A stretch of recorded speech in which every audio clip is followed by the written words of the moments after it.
En Derecho, autor de más de 600 artículos y docente en la Universidad de Buenos Aires, la Universidad Nacional de La Pampa y en España la Universidad de Salamanca.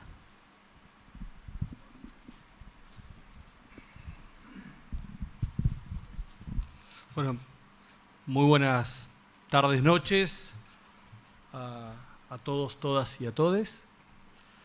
Muchísimas gracias por esta invitación a la Universidad Nacional de La Matanza. Gracias y felicitaciones a quienes integran este proyecto de investigación, porque es muy importante que se desarrollen este tipo de proyectos. Y para mí es como una fiesta hoy, estar acá con ustedes, con Elena, con todo el personal del juzgado que realmente es maravilloso y que atrás de Elena han hecho una labor espectacular, con Vicky, con la cual seguimos haciendo algunas travesuras por los juzgados. Esta semana anduvimos como haciendo algunas travesuras. Y fundamentalmente porque el caso de Orangutana Sandra tuvo un principio y un fin.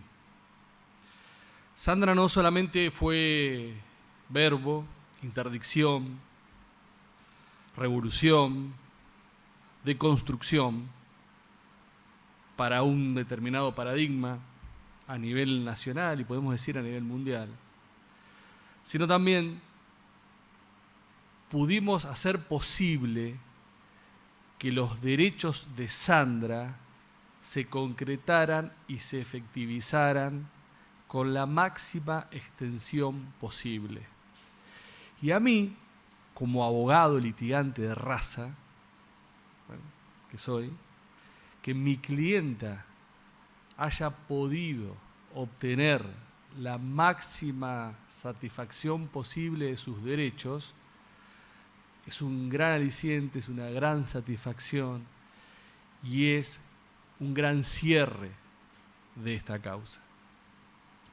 Una causa que transitó por varios fueros con la constante de que en todos esos fueros distintos jueces y juezas coincidieron en determinar que Sandra, y proyectándolo todos los animales, son personas no humanas y sujetos de derecho.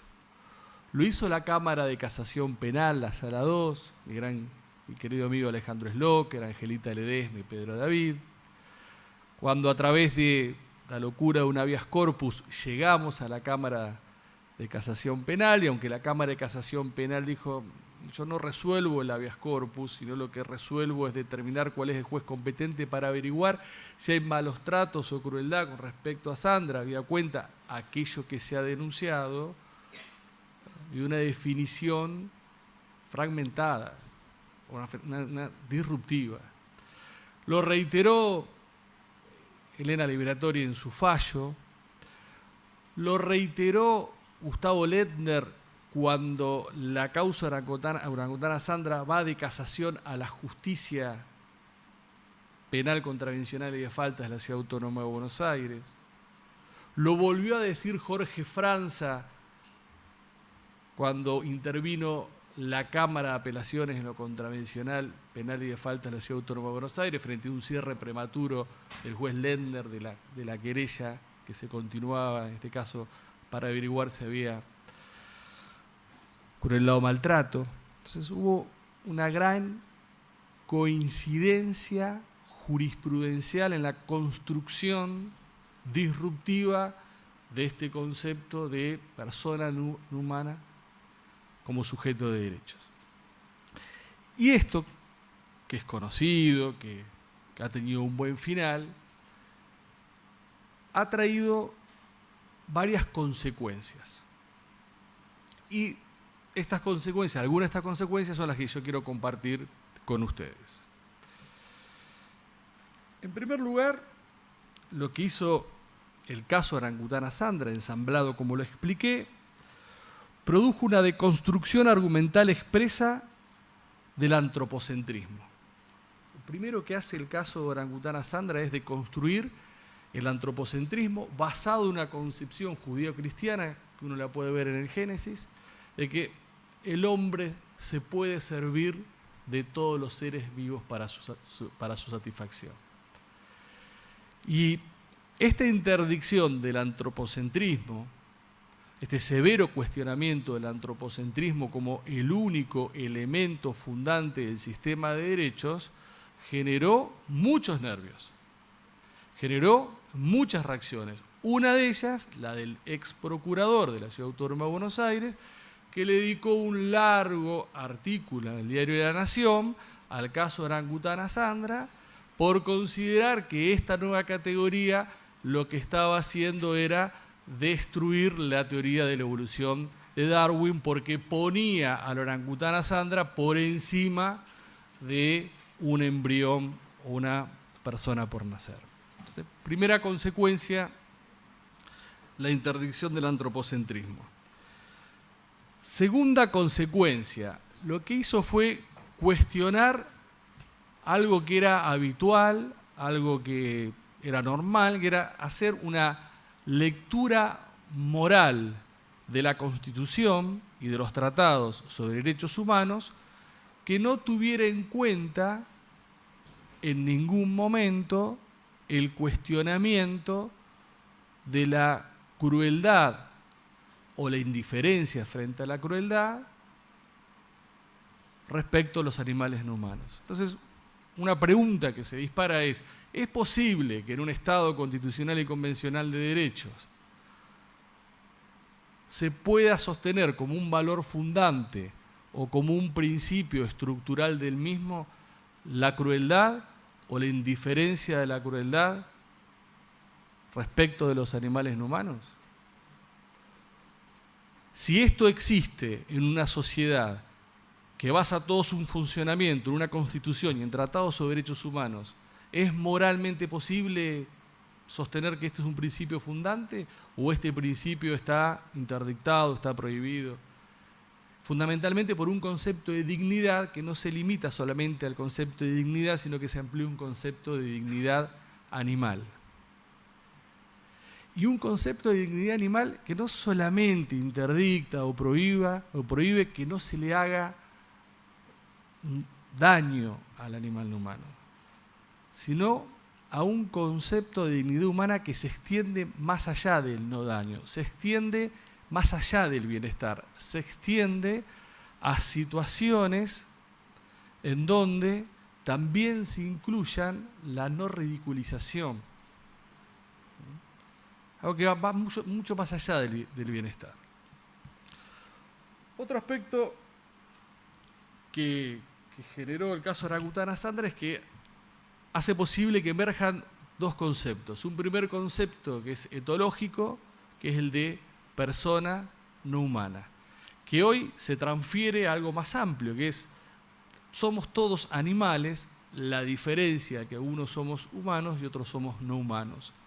Todos pertenecemos al mismo conjunto, la diferencia es el subconjunto de ese todo al cual pertenecemos. Y esto también fue un golpe muy duro para la idea del antropocentrismo, que era un conjunto exclusivo, excluyente y endogámico. Y aparece la idea de el sujeto de derecho, de que los animales no humanos son sujetos de derecho. Y que sean sujetos de derecho, que titularicen derechos, implica que tienen potestades o atribuciones que pueden ser oponibles a los derechos de las personas humanas. Cuando se castiga la zoofilia, lo que se está haciendo es poniendo un límite a la libertad de intimidad o al plan de vida de una persona humana. Que sea titular de derecho implica que cada vez que se va a limitar los derechos de los animales no humanos, tiene que haber un derecho de un animal humano o de otro animal no humano que pese más, que tenga mayor peso ponderado para justificar la limitación. Otro de los aportes es que generó un anclaje de filosofía moral, política y jurídica que toma como umbral, como piso mínimo la sintiencia. Si hay sintiencia, tiene que haber protección. Y a partir de ese umbral o piso mínimo, se va incrementando la tutela y la protección a medida que van apareciendo otras notas, como la cognitividad, como la autorreflexión, como determinados niveles de cultura, como la capacidad rudimentaria de distinguir entre el bien y el mal. Pero la sintiencia es uno de los elementos moralmente relevantes que hacen que un ser deba ser considerado en términos de derechos y deba ser protegido. Otra de las consecuencias es que el caso Orangutana Sandra cuestionó el derecho constitucional animal comparado. Vamos a escuchar permanentemente que constituciones como la de Suiza, India, Brasil, Eslovenia, Alemania, Luxemburgo, Austria y Egipto incorporaron o constitucionalizaron el derecho animal. Claro, pero ¿cómo lo constitucionalizaron? Con distintas fórmulas que se refieren al bienestar animal, a la interdicción o la prohibición de la crueldad, a la protección animal. Solamente una de estas constituciones habla de la dignidad. Ahora, ninguna habla de los animales no humanos como personas, como titulares de derechos. Entonces, el caso Orangutana Sandra lo que hace es sacar del lugar del conformismo al derecho constitucional comparado. Es decir, ese derecho constitucional comparado no alcanza. Es necesario, pero no es suficiente. Y además, no es ninguna novedad para nosotros, porque desde 1954 tenemos la ley de maltrato animal, que está basada justamente en criterios de bienestar y de protección animal. Entonces, lo que hace Sandra en torno al derecho constitucional comparado es decir, muy bien el derecho constitucional comparado, pero en este caso la categoría emergente es superadora. Y si vamos a reformar una constitución y si vamos a dictar una ley, no es el derecho constitucional comparado animal hoy la máxima expresión de la tutela de los animales, sino es el concepto emergente del caso Orangutana Sandra.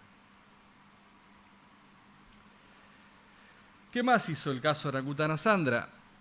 Habilitó la construcción de una tutela judicial efectiva animalista, representada fundamentalmente por la acción de amparo o por otros procesos similares. Y acá, Miriam, tengo algunas... no creo que la acción que regula el Código Civil sea más idónea que el amparo. Quizás una que inventemos entre todos sea más idónea que el amparo. Fundamentalmente lo que nos demostró el caso de Orangutana Sandra es que el habeas corpus no es un proceso judicialmente idóneo para proteger los derechos de los animales, si bien es un proceso de alto impacto político y mediático. ¿Por qué? Porque la acción de habeas corpus es un proceso constitucional que tiene como objeto proteger la libertad física o ambulatoria de aquel que ha sido privado de la misma, y cuyo principal efecto es que, constatado la privación ilegal de la libertad física de una persona, se lo pone inmediatamente en libertad. Entonces, es imposible que en cualquier animal no humano que uno interponga un habeas corpus, la respuesta sea la que el habeas corpus da, porque en el caso de Orangutana Sandra, yo hubiese tenido que tomar a Sandra de la mano e irme caminando por la acera hasta mi casa. Porque lo que uno pretende, en el caso de los animales no humanos, es garantizar en su máxima extensión sus derechos en torno a su bienestar, no solamente ser liberado.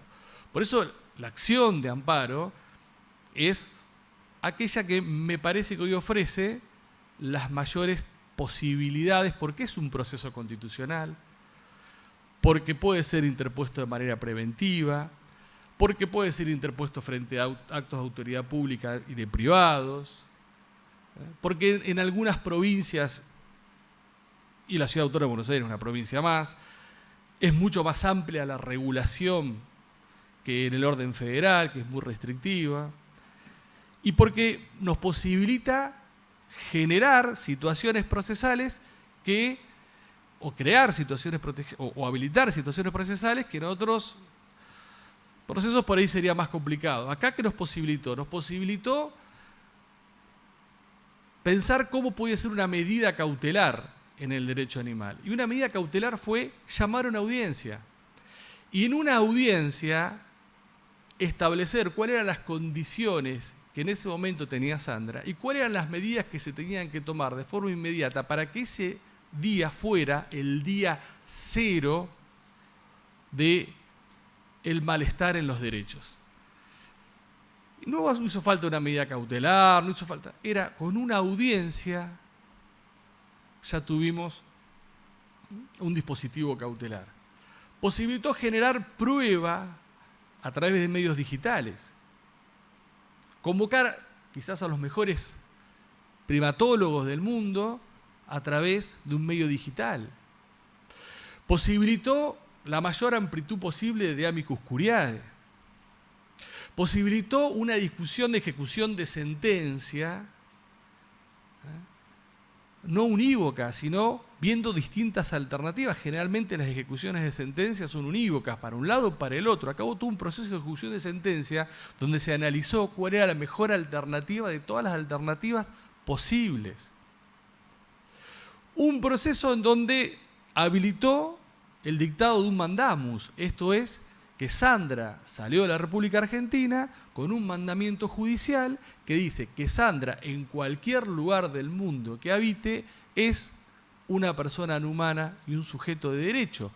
Comunicado recientemente este mandamus al Ministerio de Relaciones Exteriores de la Nación, quien abrió un expediente y que en caso de que no se respete su condición va a tener tutela consular. Va a tener tutela, el Estado argentino va a ejercer la tutela consular.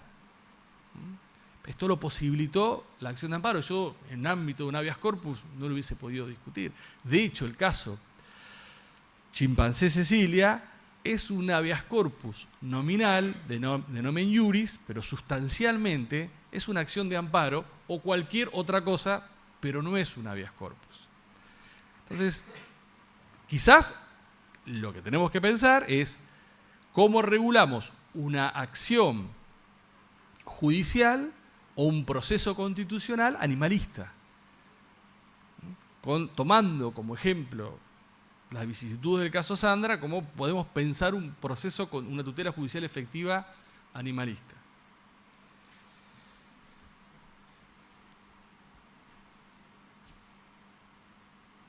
Otra de las cuestiones que hizo o que generó el caso Orangutana Sandra es que conmovió o resignificó el derecho a la no discriminación. El derecho a la no discriminación está construido sobre la base de que existen diferencias descriptivas que no pueden dar lugar a diferencias normativas. Existen diferencias descriptivas que no pueden dar lugar a diferencias normativas. En el campo de esas diferencias descriptivas que no pueden dar lugar a diferencias normativas como componente del derecho a la no discriminación, el caso Orangutana Sandra legó, regaló, ofreció el especismo. Las diferencias descriptivas que tenemos los animales humanos y los animales no humanos no pueden dar lugar a diferencias normativas ni a diferencias de vías de hecho. Y si existen estas diferencias, las decisiones que tome un privado o una autoridad pública se presumen inválidas. Y tiene la carga argumental quien las ha tomado de justificar por qué está tratando de forma distinta a un animal no humano y a un animal humano basado en sus diferencias descriptivas. Miren si no es relevante el caso de Orangutana Sandra. Le ha otorgado al derecho a la no discriminación una nueva categoría. Así como la Corte Interamericana de Derechos Humanos en nuestros tribunales fueron avanzando e incorporaron la orientación sexual, incorporaron la aportación de HIV-Sida, en el caso de Orangutana Sandra le ha dado el derecho a la no discriminación, el especismo como una categoría interdictoria que no puede ser utilizada para limitar los derechos de los animales en torno a su bienestar. Otra de las cuestiones, otro de los aportes, es que generó en torno a los animales no humanos derecho de abstención y derechos de prestación. Sandra a Sandra se la protegió en todo este proceso, de que no se interfiriese en su vida, que no se la dañase, que no se la maltratase, que se le garantizase el máximo bienestar, pero a su vez se le reconocieron derechos de prestación, obligaciones a cargo de los sujetos pasivos, una suerte de derechos económicos, sociales y culturales de los animales no humanos. No solamente no interferir, sino también la obligación de realizar prestaciones para su bienestar. Otra de las consecuencias importantes es que posibilitó la construcción de una teoría de la representación de los animales no humanos en torno a sus derechos, sobre la base de un concepto, una idea de la tutela de la vulnerabilidad radical. Es decir, los animales no humanos están dentro de un conjunto, de un grupo de vulnerables. Así como el 75-23 de la Constitución dice, hay que dictar el Congreso acciones positivas que protejan al niño desde el embarazo en adelante, a las personas adultos mayores, a las mujeres, a los discapacitados, sobre la base de su vulnerabilidad.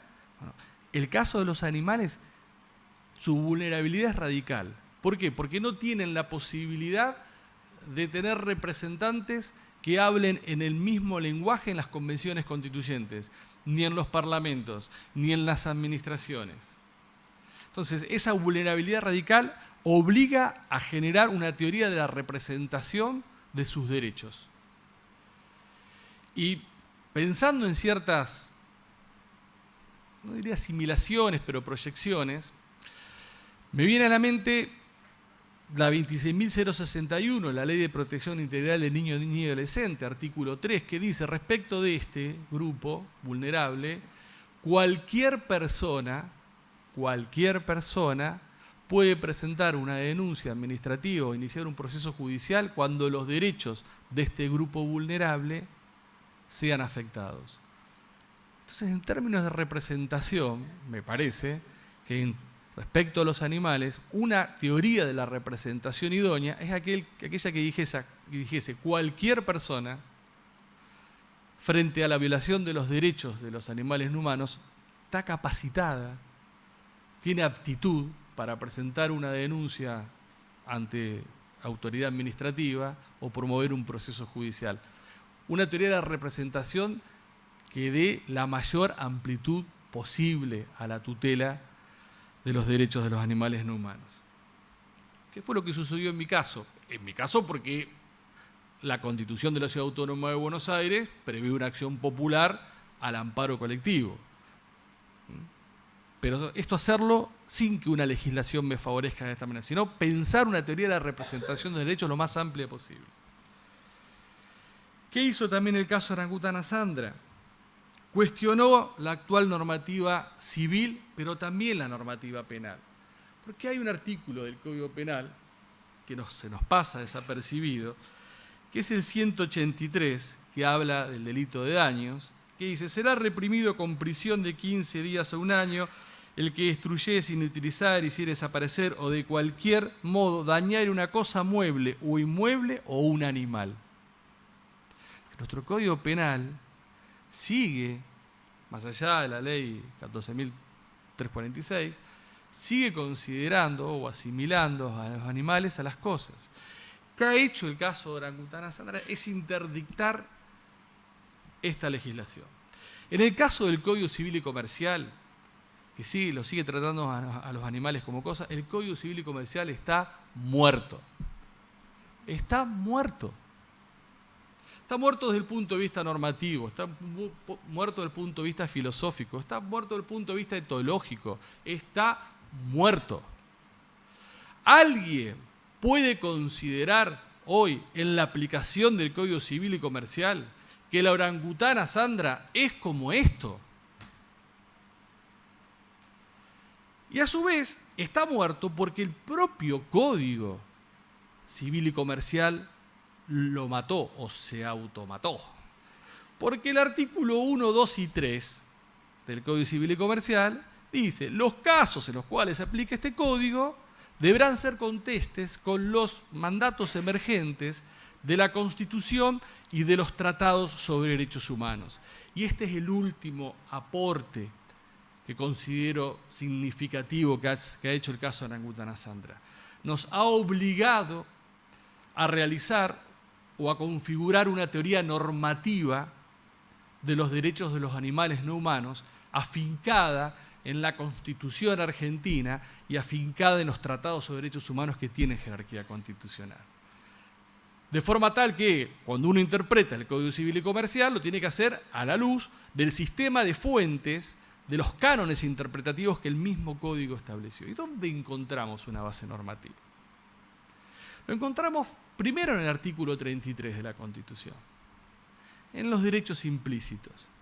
Mi gran querido amigo, maestro, segundo padre, que siempre me acompaña, aunque hace mucho que nos ha dejado, que es Vidar Campos, en su tratado, en la última actualización, esbozó una teoría sobre cómo reconocer derechos implícitos a aquellas personas jurídicas que la Constitución, como los sindicatos, les había otorgado una función, y si para desarrollar esa función, no siendo personas humanas, se les deberían reconocer potestades o facultades para que pudieran cumplir con su función. Si del artículo 33 pueden surgir implícitamente derechos atribuibles a personas jurídicas, ¿cómo no van a surgir derechos atribuibles a las personas no humanas? Y uno lee el artículo 41 de nuestra Constitución, que protege el ambiente, y hay, en la Convención Constituyente, hubo como un consenso entre cruzados para sacar una fórmula ecocentrista, con algunos rasgos antropocentristas, pero que la Corte Suprema de Justicia, en el caso Río Atuel recientemente, el cual también fui partícipe como pampeano y como mi querido Miguel Palazani, promotores de la primera acción de amparo respecto al Río Atuel, la Corte Suprema dijo: el 41 es ecocentrista tirando al biocentrismo. Y desde el punto de vista de los instrumentos internacionales de derechos humanos, la Corte Interamericana de Derechos Humanos, opinión consultiva 23, tutela y protección del ambiente, ha sido clarísima. Ha dicho que la Convención Americana, los derechos humanos de la Convención Americana de los Derechos, emerge una tutela del ambiente que no solamente abarca la protección igualitaria del hombre y del ambiente, sino también de los animales. Entonces, desde un punto de vista normativo constitucional y normativo convencional, Sandra nos obligó a pensar que no nos teníamos que quedar solamente con el fallo de Elena, que teníamos que crear una teoría normativa que se pudiese sostener y proyectar hacia todos los animales. Por eso reitero, el Código Civil y Comercial está muerto. Lo mató Sandra, lo mató la Constitución, lo mató la convencionalidad, pero fundamentalmente lo mató la interdicción de que una sociedad mínimamente democrática no puede ser indiferente frente a la crueldad, frente al dolor de seres sintientes. Gracias.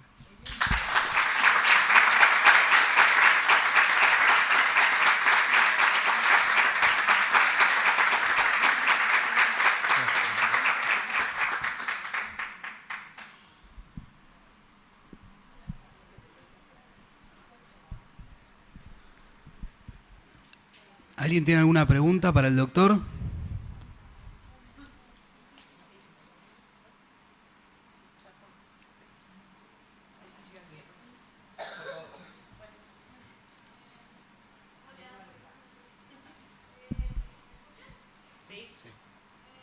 Igual a fuerte y viva voz.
Sí, acá sí. No, a ver, el derecho animal vive. En todo el país vive el derecho animal. No es que solamente de los porteños, vive en todo el país. No solamente vive en las academias, vive en las facultades, sino que vive en los jueces y los fiscales. Lo que vos planteás puede tener una respuesta no particular a dónde ir. Acá en La Matanza, no sé específicamente dónde está la fiscalía. Ahora, pero lo que vos planteás, de alguna manera, genera como respuesta uno de los grandes desafíos que está teniendo el derecho animal hoy, que es los diseños institucionales para darle efectividad a todos estos derechos que cada vez se consolidan más desde distintas perspectivas. Yo digo por diseños institucionales, fiscalías, organizaciones no gubernamentales, colegios de abogados con cuerpos de abogados animalistas o consultorios jurídicos animalistas, abogados que trabajen pro bono. Entonces, lo que hace falta hoy es algo más instrumental que quizás sustancial. ¿Por qué? Porque vamos a seguir discutiendo, pero cada vez hay, desde el punto de vista de la discusión filosófica, etológica, biológica, veterinaria, hasta psicoanalítica de las neurociencias, cada vez se discute menos la sintiencia y la necesidad de algún reconocimiento a nivel sustancial de intereses, derechos o tutelas. Lo que hace falta es hacer diseños institucionales, o proyectar, o pedir, o peticionar diseños institucionales que puedan hacer eficaz esto. Entonces, ¿cuáles pueden ser? El Ministerio Público que se ocupe, crear el defensor animal, crear que ONGs puedan ser subsidiadas y financiadas, que los abogados se ocupen. Es eso lo que hoy falta. Eso es lo que hoy falta. Los diseños institucionales que den eficacia.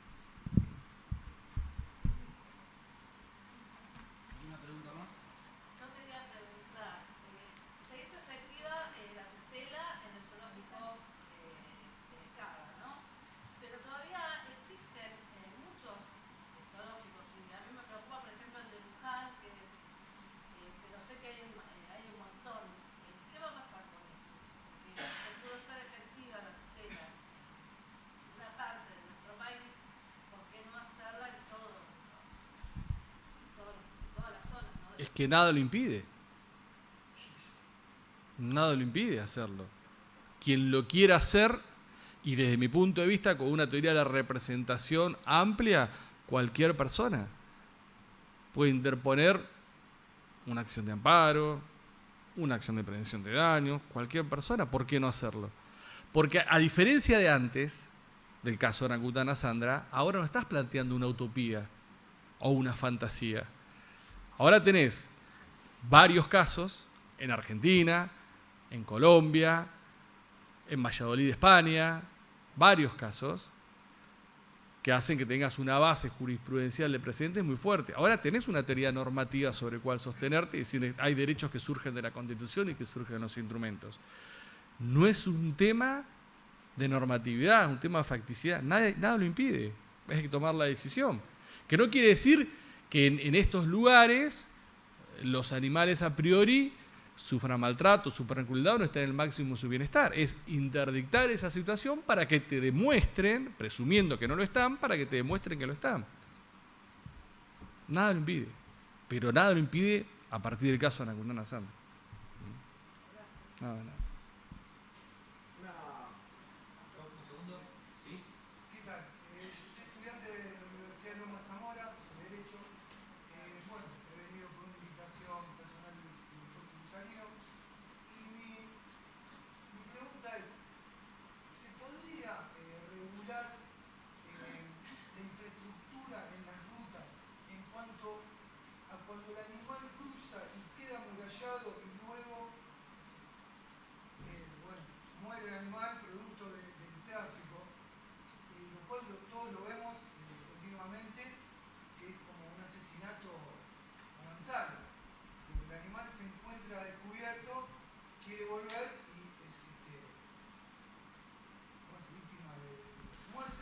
En esos casos quizás las víctimas sean todos, los animales humanos y los animales no humanos. Exactamente, pero el humano se sube arriba del muro, por así decirlo, pero el animal se encuentra en retroceso, porque lo he visto infinidad de veces. Yo voy desde Ramos por la ruta 4 y la verdad que me causa una indignación.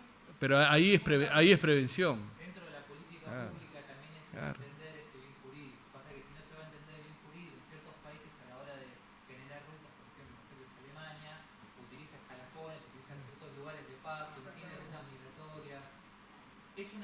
Claramente el derecho de los animales tiene que ser política pública. Porque si es política pública se entiende su contexto y en ese contexto se produce el entendimiento del todo. Y se entiende esto y se puede reducir este factor que vos planteás y como bien decía el doctor, no solo termina siendo lastimado el animal, el muerto del animal, sino que también las personas que dirigían el vehículo. Claro, perfecto.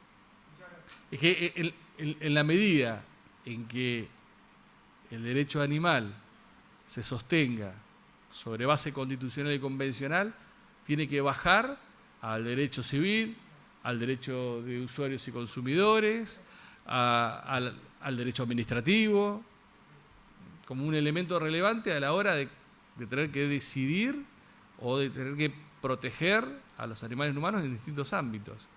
Pero para eso tenés que consolidar que el derecho de los animales humanos está en la Constitución y está en los instrumentos internacionales sobre derechos humanos, porque ahí sí baja necesariamente. ¿No? Sí, coincido, una pequeña línea, coincido plenamente con lo que vos decís en relación a la necesidad de una política pública, como ocurre en la Unión Europea, zona Natura 2000, las autopistas y las rutas tienen pasos para animales. O no pasan directamente por determinados lugares. Incluso los pasos funcionan ante un muy buen funcionamiento, no pasan. Pero imagínate que si nosotros no estamos inundando, no hay políticas públicas, la mitad de los niños y adolescentes de la República Argentina son pobres. Entonces, Una pregunta, ¿cuáles son, a mí me genera inquietud, cuáles son los desafíos en relación a lo que tenemos hoy en día, no solamente en Argentina, sino en diferentes lugares del mundo, como manipulación genética de animales?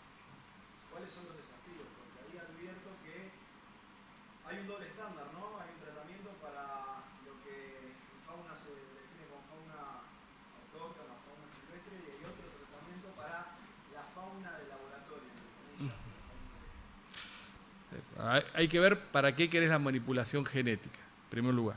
¿Cuál es el objetivo de la manipulación genética? Si la manipulación genética es muchas veces para hacer un simple mejoramiento de la raza o para hacerla a razas más agresivas, donde no hay ninguna colisión de derechos con otros, bueno, ahí definitivamente tenés que prohibir. De hecho, el dictamen de comisión de la reforma de la ley de maltrato animal prohíbe penalmente lo que es la modificación genética para mejoramiento per se o para mejoramiento para agresiones y demás. Ahora, en términos de mejoramiento genético, modificación genética o experimentación, ahí podés plantear que existe una colisión entre el derecho a la salud, al bienestar o al desarrollo de personas humanas versus el derecho a la no modificación genética de personas no humanas y que eventualmente uno podría tener más peso ponderado que el otro. Ahora, lo que se está trabajando en esta colisión es que existen ya medios alternativos desarrollados justamente por el otro gran desafío y el otro gran tema que a mí me apasiona, que está por ser un libro mío, que es la inteligencia artificial y la cuarta revolución industrial, que ya existen en base a desarrollos de inteligencia artificiales no fuertes, débiles, la capacidad de generar esa experimentación que vos estabas haciendo en animales en sistemas simulados de inteligencia artificial. Entonces, la idea de la prohibición de modificaciones genéticas o experimentación está sometida a tener que justificar que no tenés hoy otros medios más idóneos para conseguir el mismo bienestar para los derechos de las personas humanas y no vulnerar el derecho de las personas no humanas. por ahí pasa cuando hay colisión. Esos dos vectores que no obstante esto, aunque hoy, por ejemplo, en el tema de alimentación, ¿no? El tema de alimentación, los derechos de las personas humanas le ganan a los derechos de las personas, a determinadas personas no humanas. Por eso, gran parte de la población mundial se sigue alimentando de animales. Ahora, mientras se mantenga esta situación, y más allá de que vos podés tomar medidas progresivas de disminución de esta situación, esto no implica que estos animales no sean seres sintientes y que en su vida vos tengas que garantizarle el máximo bienestar posible y el menor dolor posible. Entonces vas a tener que cambiar todos los factores de producción, ya no para satisfacer al consumidor humano, sino para tutelar el bienestar de estos animales que hoy pierden esta colisión de derechos, pero que vos podés desarrollar políticas públicas para que pierdan cada vez menos, o sea, que sufran cada vez menos, que cada vez se consuman menos, como pasó, por ejemplo, con la vestimenta. ¿Cuánto hace que los tapados de pieles era algo normal? Y se trabajó una política pública de ir disminuyendo esa necesidad e ir suplantándola. La humanidad va a ser vegana. Si Elon Musk está pensando enviar una tripulación a Marte en 2030, no van a llevar vaca ni chancho para comer en Marte. Y va a ser una tripulación que va a ir y no va a volver. Entonces la humanidad va a tender a ser vegana. Pero va a tender a ser vegana porque el Homo sapiens sapiens en muy poco tiempo va a dejar de ser Homo sapiens sapiens. La nanotecnología, la biotecnología, la inteligencia artificial, vamos a ser otro Homo. Y dentro de ese otro Homo, necesariamente, no vamos a comer carne, necesariamente. Yo quería agregar que la RAI tiene un programa de divulgación científica muy interesante los días jueves a la noche, y recientemente vi el tema de que en no muy largo tiempo la alimentación humana va a ser en base a algas e insectos. Pero es que sí. Comparaba justamente todos los beneficios de los grillos, y ahí yo me sentía un poco de los grillos en relación a una vaca. Un grillo, una vaca, la equivalencia de todos los beneficios para la alimentación. A ver, Vamos a los insectos, no vamos a... o ni siquiera los insectos, ¿no? Es decir, lo que se está... El desarrollo de la cuarta revolución industrial, uno podría hacer me voy un minuto, ¿no? Una agregación. Nosotros podríamos hacer un ejemplo. Yo les podría decir, bueno, apagamos todas las luces ahora, entramos en silencio, y piensen ustedes cómo era su vida hace 15 años. Todos en silencio. Y cada uno reflexiona cómo era su vida hace 15 años. Prendemos las luces y yo les digo, miren ahora lo que tenemos. WhatsApp, Y hace 15 años atrás no lo teníamos. Bueno, el factor de aceleración de la cuarta revolución industrial es tan grande que el hombre ya está pensando en ser un ser amortal y un ser interplanetario. Para hacerlo, necesariamente va a cambiar su configuración de Homo sapiens sapiens, porque lo que nos impide a nosotros la trascendencia y la mortalidad es este envase biológico, no lo que tenemos acá. Entonces, en 100, 150, 200 años, vamos a ser un Homo Deus, un Homo Excelsior, pero no vamos a ser un Homo sapiens. Y ese Homo no va a comer carne. Y aquel vínculo, lo loco que el vínculo entre el caso Orangutana Sandra y los robots humanoides que van a venir en breve, es que los robots humanoides que van a venir en breve, con inteligencia artificial fuerte, con autonomía, con autoconocimiento y autodesarrollo, se va a plantear la misma situación de protección de sus derechos que se planteó con Sandra, porque van a tener sintiencia electrónica, pero sintiencia al fin. Y lo que hoy estamos discutiendo con Sandra se va a proyectar al derecho que ya se está discutiendo sobre robots humanoides, sobre bots en la Unión Europea. Y quizás el día de mañana, si todavía nosotros vivimos, le digamos a la singularidad tecnológica, cuando las máquinas piensen por sí mismos y se puedan reproducir por sí mismos, le digamos, miren máquinas, nosotros fuimos muy buenos con Orangutana Sandra, porque era inferior a nosotros supuestamente y la respetamos. Ahora les pedimos que nuestra sintiencia nos respeten a nosotros. Ese es el vínculo entre pasado y futuro. Gracias.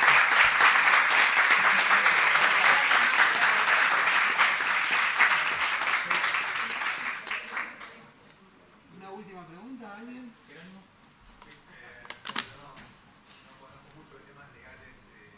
Haces bien, ¿eh? Haces bien. Pero soy activista vegano hace varios años, de hecho contribuí con Jorge en la creación del logo y todos los casos que estuve escuchando me parecían como animales un poquito más capaz fancy, ¿no? Me gustarían los estadounidenses de palabra, como animales de zoológico, como osos, orangutanes o chimpancés. ¿En qué marco quedarían los animales de granja? ¿En qué protección? ¿Qué tipo de derechos tendrían ese tipo de seres no humanos?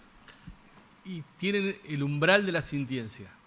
Al ser seres sintientes merecen una protección. El máximo bienestar posible de su existencia, por más que después sean generados o destinados a la producción del consumo. Ahora, en su existencia tienen que tener el máximo bienestar posible y el menor dolor posible, aunque esto haga que cambien las formas de producción. Claro. Entonces,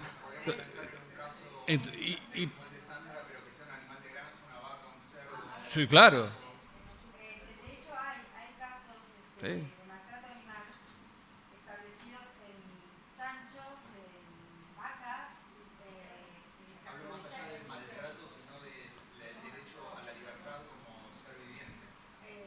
digo, en el caso de maltrato se han actuado y que ese animal ha sido sacado y ha sido registrado y ha sido llevado a un santuario acá mismo en la Argentina. A ver, Varios, pero- ¿no? Que han sucedido. Yo lo que creo que tenemos por ahí que entender, que es algo que nos duele mucho, especialmente los veganos, los animalistas, nos duele muchísimo, es que desgraciadamente los mal llamados animales para la producción van a ser los últimos en pasar el umbral. Primero van a pasar seguramente aquellos que tenemos más afectividad, perro, gato, caballo. Ellos ya pasaron. ¿No? Otros, los exóticos y los silvestres, por eso no la intervención es suficiente. Y bueno, y después vienen y va a ser especie por especie. Y individuo por individuo. Encima va a ser individuo por individuo y especie por especie y va a ser uno por uno. ¿No? Y va a tener que ser así, no hay otra forma. Desgraciadamente no hay otra forma. Quizás, a ver, Todas las vacas, a los 2 días, en la misma sociedad, lo vuelve a poner en el régimen de explotación. Porque la sociedad todavía no está preparada para eso. es que yo creo que la sintiencia como umbral, y lo que cambia el caso de Orangutana Sandre, y lo que ya había cambiado la filosofía, el psicoanálisis, es que la sintiencia es el umbral, es el piso mínimo, es que lo que le da relevancia moral a una persona para ser tenido en cuenta en torno a tener derechos. Porque el antropocentrismo decía, ¿quién tiene derechos? Aquellas personas que tienen la capacidad de desarrollar un determinado plan de vida. Vos le decía bien Vicky, bueno, pero hay determinados grupos que no lo tienen, pero igual se le atribuyen derechos. Te decían de la filosofía, esos son casos marginales. La centralidad antropocentrista es la relevancia moral de las personas es porque tienen la capacidad de desarrollar un plan de vida autónomo y de mantenerlo. Por eso son titulares de derechos. Ahora, el caso de Orangutana Sandra y todo el movimiento animalista lo que ha hecho es decirte, no solamente eso, sino el umbral para ser un sujeto moralmente relevante a los efectos de tener derechos es la sintiencia. Y los animales podés tener como 3 grupos. Tenés los animales silvestres, los animales salvajes, los animales silvestres, que la no interferencia o la interferencia de política, la interferencia positiva de santuarios, los animales domésticos, aquellos preparados, los animales liminares, que son aquellos que viven con nosotros sin ser domésticos, como las palomas o las ratas, ¿no? Y a su vez los animales de consumo. Entonces, todos tienen el umbral de la sintiencia. La mayor o menor protección se va dando por otros elementos y por si colisiona o no colisiona con los derechos del hombre y si los derechos del hombre tienen más peso ponderado que los derechos de los animales. Porque el derecho del hombre al esparcimiento, a la cultura, a la tradición, cuando choca con los derechos a la vida de los animales, ahora empieza a perder. Ahora empieza a perder. Y que a pesar de las estrategias, yo voy a dar clases a Sevilla también, y tengo grandes amigos que son taurinos. Entonces, ahora, ¿qué han hecho ellos inteligentemente? Vienen y te dicen, no, pero vos sabés que a los toros la pasan bárbaro en su vida.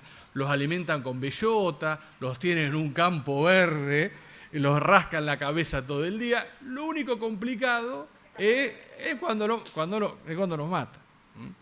Entonces, ese es el cambio radical. Es que la sintiencia hoy implica que para que los derechos del hombre le ganen a los derechos de los animales, tiene que haber un muy fuerte peso ponderado. La vestimenta ya no lo es, la diversión ya no lo es, la comida todavía lo es, aunque cada vez menos. Aunque cada vez menos.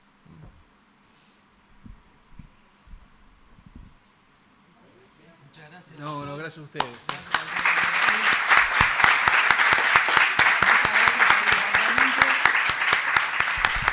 Y muchas gracias al departamento por los recursos que nos prestaron. Humanos y no humanos.